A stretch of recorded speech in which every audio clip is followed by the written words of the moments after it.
और बाज़ औक़ात मुश्किलात, परेशानियां, दुख, तूफान ईमानदारों की जिंदगी का हिस्सा होती हैं। बाज़ औक़ात इन चीजों का इंसान की जिंदगी में आना कई हद तक जरूरी भी है। मैंने पहले भी इस बात का बयान किया कि मसीही जिंदगी जो है वो बड़ी आसान जिंदगी नहीं है। हमें आजमाइशों का मुकाबला करना पड़ता है। हमारा मुकाबला जो है वो इब्लीस के साथ है, जो कि जिसका जिक्र हमें बाइबल मुकद्दस में बारहा मिलता है कि वो बहुत जोरावर है, वो बहुत स्ट्रॉन्ग है, वो शेर बब्बर है, वो सयाद का फंदा है, जिससे, और मैंने पिछली दफा भी ये बयान किया कि कभी आपने नेशनल जियोग्राफिक पे देखा है कि कैसे शेर जो है वो अटैक करने से पहले घात लगाकर बैठता है और फिर वो स्लोली अपने कदम बढ़ाता है और एकदम से शिकार को झपट लेता है। तो ये सारी बातें हम देखते हैं कि बाइबल मुकद्दस पे हमारे जो मसीही ईमानदार हैं उनकी जिंदगियां जो हैं वो बाज़ औक़ात बड़ी आसान नहीं होती जैसा कि हम समझ लेते हैं, लेकिन हम हर शख्स की जिंदगी में, ईमानदारों की जिंदगियों में आजमाइशें आती हैं, आती रही हैं और हमें उनका मुकाबला करते हुए जो है वो अपनी जिंदगियों को बसर करना है। और बाज़ औक़ात जो है हम देखते हैं कि मुश्किलात आती हैं हमारी जिंदगी में, तूफान आते हैं हमारी जिंदगियों में, जो है वो हमें कई दफा कई चीजों के लिए वेट करना पड़ता है और बड़ी मुश्किल हो जाती है। और जैसे कि आज हवाला पढ़ा गया, मैं मेन आयत आपके सामने वही रखना चाहता हूं, थके मांदे बोझ के दबे हुए लोगों मेरे पास आओ, मैं तुमको आराम दूंगा। ये बड़ी ही फेमस आयत है। मुश्किलात आती हैं, कौन से लोग थके हुए हैं, कौन से लोग बीमारियों का शिकार हैं, कौन से पहाड़ हमारे सामने हैं, कौन सी तकलीफें हमारा राह रोके हुई हैं। और लेकिन जब भी ईमानदार मुश्किलात में होते हैं, जब ईमानदार परेशानी की हालत में होते हैं, तो हमारा खुदा जो मोहब्बत का खुदा है वो फिर भी आपको देख रहा होता है। जब आप मुश्किल में होते हैं वो तब भी आपको देख रहा होता है, जब आप अच्छी हालत में होते हैं वो तब भी आपको देख रहा होता है, जब आप फंसे होते हैं वो तब भी आपको देख रहा होता है। और बाज़ औक़ात वो हमें मुश्किलात में पड़ने देता है। बाइबल मुकद्दस इस बात की गवाह है, बाज़ औक़ात वो हमें मुश्किलात में पड़ने देता है और जब हम उन मुश्किलात में से बाहर निकल आते हैं तो जिंदगी का ताज हासिल करते हैं। जिस तरह से मुकाशफा की किताब में लिखा है कि जान देने तक वफादार है तो मैं तुझे जिंदगी का ताज दूंगा। और ना सिर्फ आइंदा आने वाले वक्त के लिए बल्कि जो फ्यूचर है उसमें भी खुदा हमें सरबुलंद करता है, हमें सरफराजी बख्शता है। दाऊद को देख ले, खुदा ने जब दाऊद को चुना है, जब उसे सैमुएल आकर मसा करता है तो क्या होता है, खुदा फौरन से उसे बादशाही का ताज नहीं पहना देता, खुदा आसमान से उसके लिए क्राउन नहीं भेजता, बल्कि उसका मुकाबला जाति जूलियत से होता है। जैसे ही वो ब्लेस होता है उसके बाद वो जाति जूलियत से लड़ने जाता है। उसके आगे आजमाइश है, उसके आगे एक बड़ा द्यों का आदमी खड़ा है जो उसका राह रोकने के लिए उसके आगे खड़ा हुआ है। उसके बाद अगर हम देखें तो यूसुफ की जिंदगी हमारे लिए एग्जाम्पल है। हम कहते हैं आसानी से सारी चीजें हमें मिल जाएं, लेकिन यूसुफ इससे पहले के वो बादशाह के महल में पहुंचता वो अंधेरे कुएं में गिरा, उससे पहले वो जेल में डाला गया, उसे बेचा गया, उसे मिस्र पहुंचाया गया, फिर जाकर उसे बादशाही महल मिला। ये खुदा बाज़ औक़ात मुश्किलात में पड़ने देता है। कुएं से निकला है, बेचा गया है, महल में पहुंचा है, फिर खुदा ने उसे सरफराजी बख्शी है। तो आसानी के साथ बहुत सारी चीजें हम चाहते हैं कि हमें मिल जाएं, लेकिन वो बाज़ औक़ात नहीं मिलती। बहुत सारी आजमाइशें, जैसे मैंने पहले भी बाज़ औक़ात इस बात का जिक्र किया कि खुदा की तरफ से जो आजमाइशें आती हैं वो इंसान को जांचने, परखने और चेक करने के लिए होती है। जैसे इब्राहिम की एग्जाम्पल देख ले, इससे पहले कि इब्राहिम कौमों का बाप बनता उसके आगे एक आजमाइश थी। खुदा ने कहा कि जा मेरे लिए, अगर जो तेरी सबसे कीमती चीज है वो मेरे लिए कुर्बान कर। तो जो उसकी सबसे कीमती चीज उसका बेटा था। तो खुदा उनके आगे मुश्किलात को चेक करने के लिए कि ये शख्स जो है, जैसे बड़ी एक आम सी कॉमन एग्जांपल दी जाती है कि सोना भट्टी में से निकलकर कुंदन बन जाता है, उसमें शाइन आ जाती, खूबसूरती आ जाती है और उसमें से गंदगी दूर हो जाती है और गोल्ड जो है वो प्यूरिफाई हो जाता है, उसमें से गंदगी दूर हो जाती है। और जब इंसान निकलता है आजमाइशों से तो वो उस गोल्ड की मानिंद होता है जिसमें से दूसरे अनासर जो हैं वो साइड हो जाते हैं और वो एक प्यूरिफाई गोल्ड की तरह सामने आते। मलका अस्तर को देखें, मलका बनने से पहले उसके आगे बहुत सारे सर्कमस्टेंसेस थे, आसानी के साथ वो उठकर मलका नहीं बन गए। तो बाजुकात खुदा ईमानदारों को आजमाइश पे पढ़ना देता है ताकि वो प्यूरिफाई होकर बाहर निकले। इससे पहले कि बनी इस्राइल को मुल्क मौदा मिलता, उसकी सरजमीन मिलती, इससे पहले कि खुदा ने जो वादे का लैंड उनके लिए रखा था, जो प्रॉमिस लैंड था, वो देखें कुछ 40 साल बयाबान में उन्होंने गुजारे। तो खुदा बाजुकात इंसान को ऐसे हालात में रहने देता है और 40 सालों में उन्होंने बड़ी चीजें देखी। शायद वो एक दिन में वहां प्रॉमिस लैंड में पहुंच जाते तो खुदा के मुजज़ात को ना देखते कि खुदा कैसे कैसे, ना उनकी जूतियां टूटी, ना उनके कपड़े फटे, खुदा ने आसमान से मन भी बरसाया, खुदा ने आसमान से जब उन्हें गोश्त खाने की हाजत हुई तो खुदा ने आसमान से मन बटेर, और कैसे कैसे मुजज़ात उन 40 सालों में खुदा ने उनको दिखाए। तो खुदा बाजुकात आजमाइशों में पढ़ने देता है, लेकिन जब ईमानदार आजमाइशों से बाहर निकल जाते हैं तो आजमाइशों में गिरना, मैंने पहले भी इस बात का जिक्र किया कि आजमाइशों में गिर जाना कोई बड़ी बात नहीं होती। मैं भी गिर चुका हूं, मैं आप सब जानते हैं, पास्ट में मैंने भी अल्कोहल का इस्तेमाल शुरू किया, लेकिन खुदा ने उससे मुझे निकाला। गिर जाना क्योंकि इब्लीस का काम है ईड़ी पर काटना और ईमानदारों को गिरा देना, लेकिन खुदा का काम है, कभी आपका बेटा या बेटी कभी परेशान हो जाते हैं, बीमार हो जाते हैं या गिर जाते हैं, सबसे पहले पेरेंट्स का काम क्या होता है? उसे फौरन से पकड़ता है, उसे गले लगाता है। इसी खुदा का काम है कि खुदा जैसे किसी शख्स के जिस्म से कोई, जैसे अल्कोहल की बात मैंने की, तो उसको अपनी बॉडी से दूर करने के लिए डिटॉक्स करना पड़ता है, उसको निकालना पड़ता है बॉडी में से आहिस्ता आहिस्ता।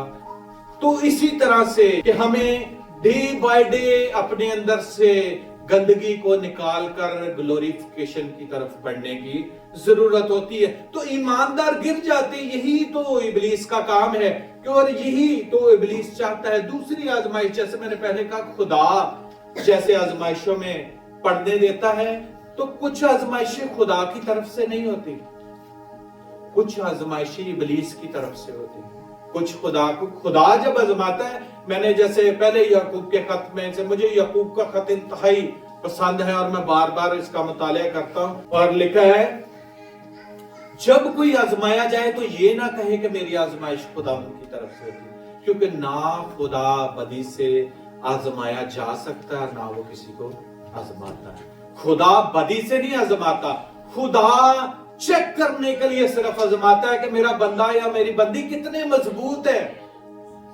खुदा बदी से नहीं आजमाता। हाँ, हर शख्स अपनी ख्वाहिशों में खिंचकर और खंचकर आजमाया जाता है।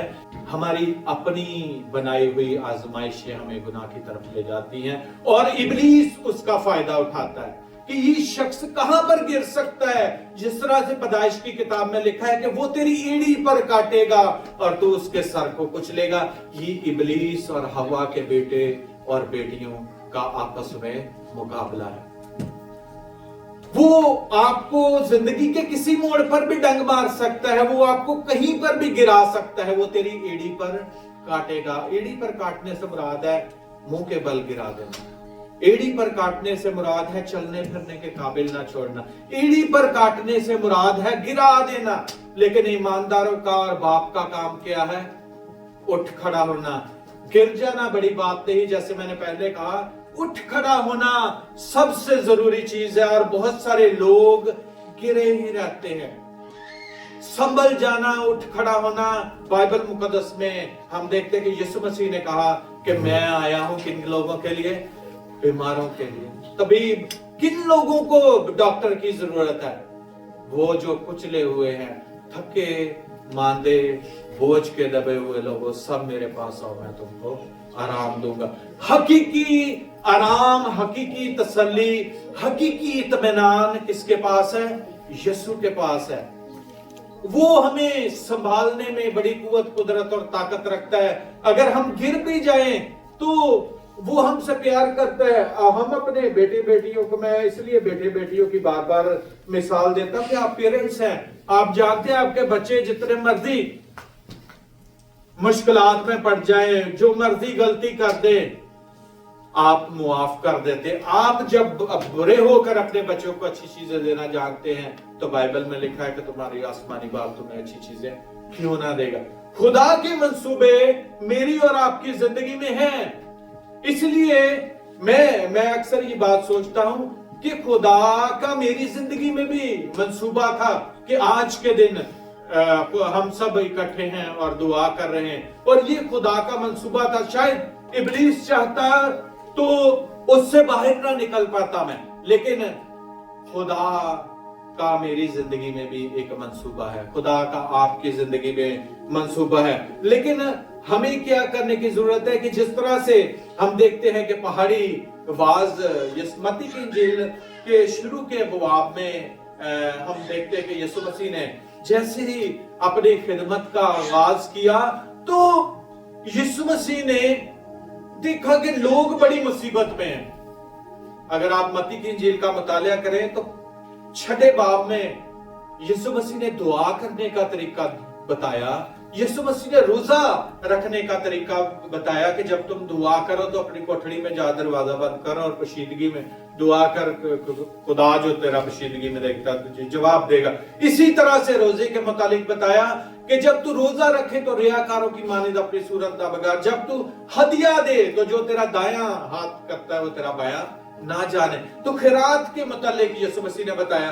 तो जो पहले 6 अबवाब हैं उसमें हम देखते हैं कि यीशु मसीह ने जैसे ही अपनी खिदमत का आगाज किया, यीशु मसीह ने बहुत सारे लोगों को शिफा दी, बहुत सारे लंगड़े चलने शुरू हो गए, अंधों को दिखाई देना शुरू हो गया। हम अक्सर ये बात करते हैं कि यीशु मसीह के आने का आखिर मकसद क्या था। आज उसे इस दुनिया में आने की जरूरत थी जब जंगो जदल है, जब हर तरफ अफरा तफरी है, और शायद गुनाह तब इतना ज्यादा नहीं था जितना अब है। और अब यीशु मसीह, लेकिन यीशु मसीह के आने का जो मकसद है वो मेल मिलाप है। यीशु मसीह के आने का मकसद ही है कि कुछ लोगों को आजाद किया जाए। जब यूहन्ना बपतिस्मा देने वाला जेल में था, उसने अपने शागिर्दों के जरिए से यीशु मसीह को पैगाम भेजा कि क्या हम किसी और की राह देखें या आने वाला तू ही है। यीशु मसीह ने जवाब दिया कि जाकर उसको बताओ कि अंधे देखते हैं, लंगड़े चलते हैं, बहरे सुनते हैं और मुर्दे जिंदा किए जाते हैं, और लोगों को खुशखबरी का पैगाम दिया जाता है। ये है यीशु मसीह के आने का मकसद कि आजादी, बीमारियों से, गुनाहों से, खुदा और उसके साथ मेल मिलाप है। यीशु के आने का मकसद क्या है? आजादी, निजात। हम कहते हैं ना, हमने यीशु के आने के वसीला से निजात पाई। किस चीज से आपने निजात पाई है? यीशु मसीह के आने का मकसद है निजात, बोझ से आजादी, बोझ से छुटकारा। यीशु मसीह के आने का मकसद है खुदा की मोहब्बत का इजहार और शैतान के कामों को तबाह करना। यही यीशु मसीह की आने का एक खास मकसद नजर आता है। और फिर यीशु मसीह को लोग ये ताना देते थे कि शराबी, गुनाहगारों और खाऊ लोगों का यार। ये बाइबल मुकद्दस पे ये समझ, लेकिन यीशु मसीह ने तब कहा कि बीमारों को तबीब की जरूरत है।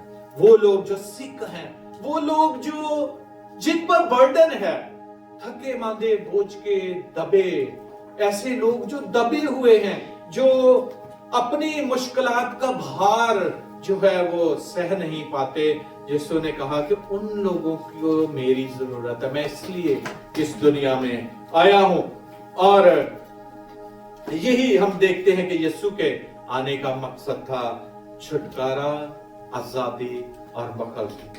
फिर हम ये सोच सकते हैं कि ये बात तो यीशु मसीह ने उन यहूदियों के लिए कही थी, ये बात हमारे ऊपर सादर कैसे आती है? यीशु मसीह के ये अल्फाज ना सिर्फ उस वक्त के लोगों के लिए थे जो कुचले हुए थे। यीशु मसीह ने उस वक्त के लोग शरीयत के बोझ के नीचे दबे हुए लोग थे, और उन पर ऐसा बोझ डाला गया था जो उनसे सहना शायद मुश्किल हो रहा था। और यीशु मसीह ने देखा कि वो सबत के दिन काम नहीं कर पाते, और उनसे चर्च के नाम पर जो है वो मुख्तलिफ जो है वो टैक्सेस के जरिए पैसे लिए जाते हैं, और वो लोग जो है वो चर्च सिस्टम में फंस कर रह गए थे, और जो शरीयत के गुलाम बन चुके थे वो लोग थे रोमी हुकूमत की गुलामी के बोझ के तले हुए दबे हुए लोग। और मैं जब सरमन की तैयारी कर रहा था तो मैं देख रहा था कि 2000 years ago जब उनसे टैक्स कलेक्ट किया जाता था तो वो 10% टैक्स कलेक्ट किया जाता था उनसे, रोमी हुकूमत टैक्स कलेक्ट करती थी, और 20% टैक्स जो है वो वाइन पर और दूसरे तेल और मसाला जात पर उस वक्त लिया जाता था। और उसके अलावा जब वो एक शहर से दूसरे जगह जाते थे तो मसूल की चुंगी पर जो टैक्स लिया जाता था वो एक्स्ट्रा टैक्स था। और ज़कई की कहानी में हम देख सकते हैं, वो कहता है कि मैंने जिसका नाहक लिया उसको चौगुना अदा करता हूं। करप्ट लोग थे, वो नाहक भी लेते थे ऊपर। इसलिए तो यीशु मसीह को लोग कहते थे कि ये शराबी और गुनाहगारों का यार है, क्योंकि मत्ती रसूल जो है वो टैक्स कलेक्टर थे, वो टैक्स लेने वाले थे, और यीशु मसीह ने उसको बुलाया और अपने 12 शागिर्दों में शामिल किया। तो इस लिहाज से हम देख सकते कि यीशु मसीह तो आया था कुचले हुओं को आजाद करने के। वो लोग जो मुश्किलात का शिकार हैं, वो लोग जो तकलीफों में पड़े हुए हैं, वो लोग जो दर्द से करह रहे हैं, उनको वो तबीब बनकर आए। वो तबीब, वो यीशु मसीह अपने आप को कहते हैं कि बीमारों को शिफा की जरूरत है, और यीशु मसीह शिफा देने के लिए जो है वो इस दुनिया में आए। जैसे कि आयत हमने पढ़ी कि थके मांदे बोझ के दबे हुए लोगों, मेरे पास आओ मैं तुमको आराम दूंगा। हकीकी आराम, हकीकी तसल्ली, हकीकी तशफ़ी जो है वो सिर्फ यीशु के पास है। हम इधर उधर इत्मीनान ढूंढना चाहते हैं, हम इधर उधर जो है वो परेशानियों में जब पड़ जाते हैं, तो याद रखें कि यीशु का वादा मोहब्बत से भरा हुआ वादा है। मेरे पास आओ। बाप कहता है, ऐ बेटे घर लौट आ। मुसरफ बेटे की कहानी यीशु मसीह ने क्यों सुनाई? यीशु मसीह खुदा की मोहब्बत को जाहिर करना चाहता है कि मेरे पास आओ, मेरे पास है आराम, मेरा जुआ हल्का है, मेरा जुआ मुलायम है। मेरा जुआ होता है जैसे जानवरों के कंधे पर वो जो हम पाकिस्तान में देखते हैं कि रेडी होती है, तो जानवर की नाक में नकेल डालकर सारा बोझ जो है वो जानवर के ऊपर आ जाता है, तो वो जुआ होता है। तो यीशु मसीह कहते हैं कि मेरा जुआ हल्का और मुलायम है। ये बोझ नहीं है जैसे शरीयत का बोझ डाला गया कि अगर तू ये गुनाह करे तो इतने कबूतर ले आ, इतनी बकरियां ले आ, कोई कफारे की जरूरत नहीं। यीशु मसीह का जुआ हल्का और मुलायम है, आप मुझे मुआफ कर। कितना हल्का जुआ है, कितना मुलायम जुआ है कि आप बाप से दरख्वास्त करते हैं और वो आपको मुआफ कर देता है। और परेशानियां चाहे जितनी मर्जी बड़ी हो, मुश्किलात जितनी बड़ी मर्जी हो, तकलीफें जितनी बड़ी मर्जी हो, उन तकलीफों को कह दें कि हमारा खुदा जो है वो आपसे बड़ा है। उन पहाड़ों को कहें कि तू बहुत बड़ा है लेकिन मेरा खुदा तुझसे भी बड़ा है। ए पहाड़ों, हमारा खुदा तुमसे बड़ा है। आजमाइशों, हमारा खुदा तुमसे बड़ा है।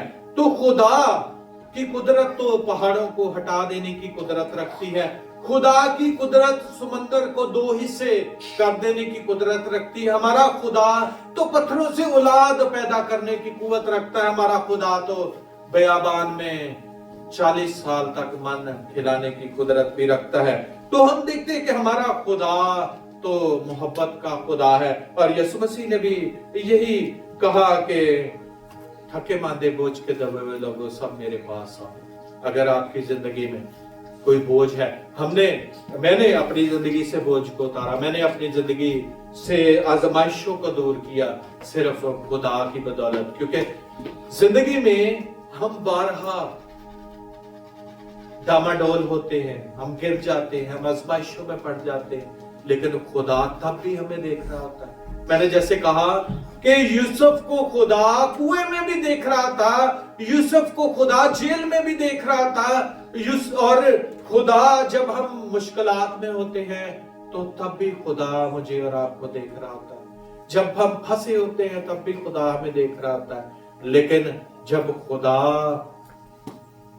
हमारे साथ है तो इब्लीस कौन हमारा मुखालिफ है? इब्लीस का मुकाबला करने के लिए बशर्ते कि हम खुदा से जुड़े रहें, खुदा से लाताल्लुकी इख्तियार मत करें, तो खुदा वादों का सच्चा खुदा है। खुदा जब हम घिरे होते हैं तब भी हमें देख रहा होता है कि मेरा बेटा और बेटी गिर चुके हैं, मेरा बेटा और बेटी इसको संभलने की जरूरत है। बाइबल में लिखा है कि वो आपको किसी ऐसी आजमाइश में नहीं डालता जिससे आप बाहर नहीं निकल सकते।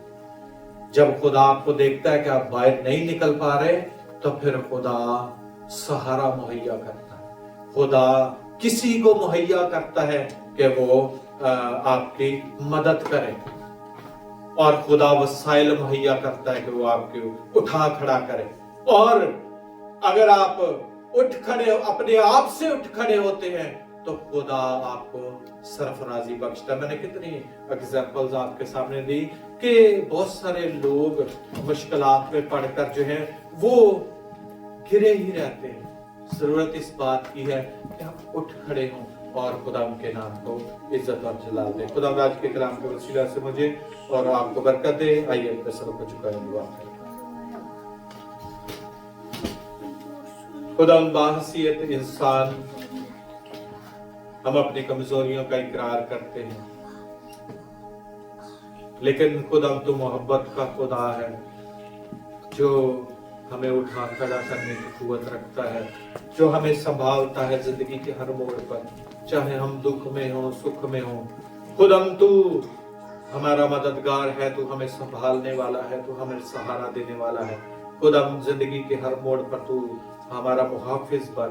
अगर खुदा हम गिर जाएं तो खुदा तो हमें उठा खड़ा कर।